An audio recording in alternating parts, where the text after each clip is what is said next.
I've been driving more for Uber Eats, and I've been noticing that there's some things that if done would decrease your earnings per hour and or increase your expenses. So in this video, I want to go over 5 tips because you can easily implement these in your next shift within the next 24 hours. Welcome to the channel. My name is Mike. This channel is dedicated to your success in this gig economy, the side hustle. So if you are new here, consider subscribing. And for the very best accessories for apps like Uber Eats, really any niche in this gig economy, visit my Amazon storefront, that linked down below. So tip number 1, really specifically for Uber Eats, stop auto accepting stacked orders. Uber Eats is different than other apps like DoorDash when it comes to food delivery. You don't get as much information on those stacked orders. Now, yes, you get the restaurant name, yes, you get the address, you get the earnings that you're going to get on that potential order, but you don't get really the most important information, an actual visual on the map of that new ending destination. So that means that yes, while you may still pick up from the restaurant that you're headed to anyway, that new ending destination, unless you know the address that they're showing, that may take you out of your busy zone. That may take you 10 minutes away and in a direction that you didn't even want to head to. So if it ends up being a longer order, not only again, it's taking you out of that busy zone, but it may be a lower dollars to mile ratio. So how much am I getting paid for the miles driven? It's really not that good. Instead, consider turning off or at least ignoring those stacked order requests until you can get a new order where you can see that starting and ending destination so you can make a smarter decision. Number 2, if you're not doing this already, start focusing on service for tips. Even if it's going to be a contactless delivery, I don't want you to forget about service because Uber Eats, again, it's different than some of these other apps like DoorDash. Your customers on Uber Eats, they're tipping after the delivery's been completed. So if there's any delays, if there's wait times at the restaurants, if there's an item that they wanted that's not available and the restaurant told you to give them a heads up, anything like that, you want to communicate it as soon as possible. Now, does that guarantee a tip? No. Does presenting the food nice, keeping it hot, getting a pizza bag, all of that stuff, does it guarantee a tip? No. But what it's doing is making sure that you're not leaving money on the table because some customers will appreciate that and will tip you for that service. And honestly, it's not that much extra work to simply text the customer and give them a heads up. So do it and hopefully get more tips. Number 3, really one of the biggest mistakes I see from new drivers, you must decline orders that are giving you $1 or less per mile. For business miles here in 2020, the IRS lets you write off 57.5 cents per business mile. So that's a general operating expense for your vehicle. So 57.5 cents for every business mile driven. So if that's the general operating cost and you're accepting orders that are a $1 or less payout, how much technical margin is there for actual profit? Instead, I want you to be much more selective on Uber Eats and really any app. I want you to go for $1.50 to $2 per mile.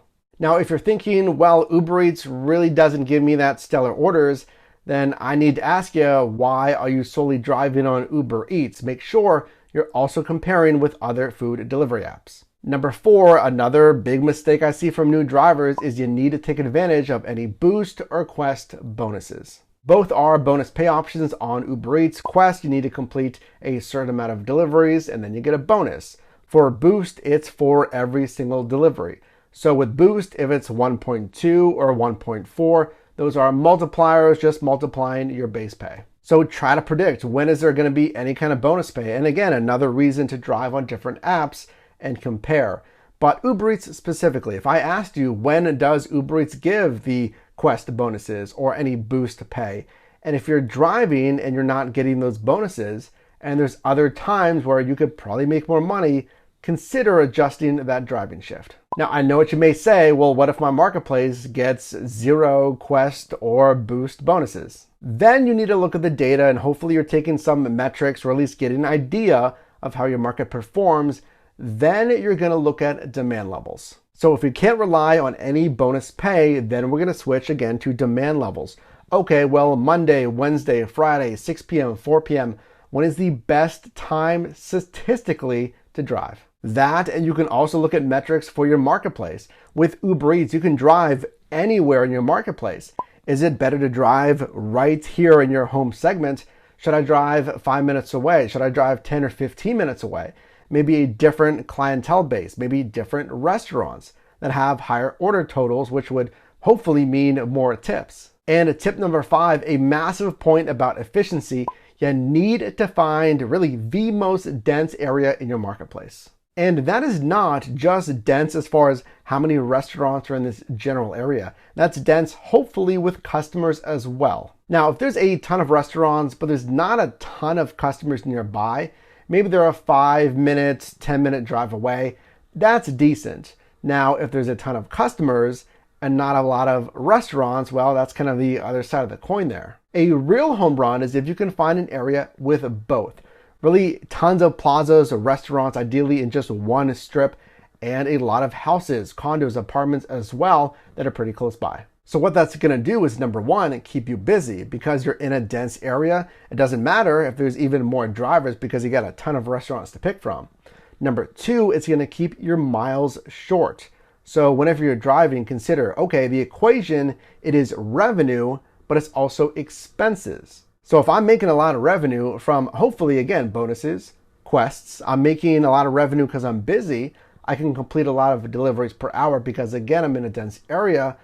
But if I can reduce expenses, if I can keep the miles low, if I can just go here and jump over here to the customer's location because I'm not driving far, and since I'm not driving far, I'm in that busy area, that's the home run. And what that may do as well is possibly squeeze out another delivery per hour. So if you're averaging, let's say, 1 to 2 deliveries per hour in a very spread out marketplace, and you're not making as much, and you're driving more, if you find that dense area, not only are you delivering more, again, more deliveries per hour, but you're driving less. So when you're driving for Uber Eats, at least in my opinion, I feel like Uber Eats gets a lot of orders. And in fact, let me know down below in the comments if you're seeing the same thing. I feel like Uber Eats gets a ton of volume, but not necessarily the most profitable orders. So that means you need to be even smarter when picking your orders and really pinpointing and picking the very best paying orders for you. So if you have any other tips as far as driving for Uber Eats and making the most money possible, definitely comment down below. And if you got value in this video, definitely drop me a like as well. And you can also click or tap the screen now for my most recent video, as well as a video recommended for you. And I'll see you in the next one.